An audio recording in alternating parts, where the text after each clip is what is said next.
Setiap orang punya journey yang beda-beda untuk mencapai pencerahan. Pencerahan. Nah kemarin kan kita bikin visualnya kan kayak anak tangga, habis itu orang kayak terus Anak kayak tangga belakang lu tuh anak Iya tangga. pas. Ini emang sengaja share filosofi gitu. Tapi gue yakin 100% deh, semua topik yang kita bahas, kita kan harus punya USP kan. Betul. Nah, gue udah pakai bahasa bisnis nih. Bedanya kita, I think ya, gue yakin 100%, mungkin 1000% keyakinan gue. Kalau semua pembahasan kita, kayaknya dari track record kita podcast ya, Ya, berdua. ada 3 kepintaran yang gue udah identify.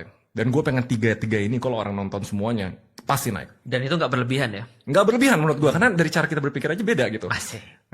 Kita nanti dibilang radikal lagi gitu. IQ, Oke. EQ, sama SQ. Oke. Jadi gue bikin kayak gini. IQ pertama kognitifnya dulu.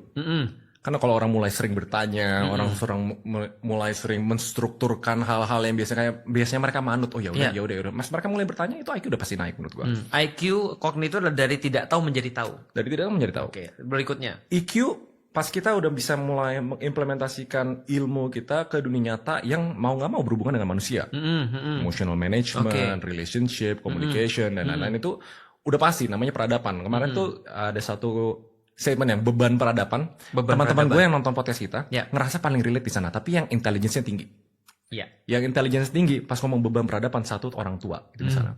Dia ngerasa memang punya beban peradaban di Indonesia, tapi sebagai orang tua gue punya responsibility begini, jadi gue harus pergi keluar dulu gitu.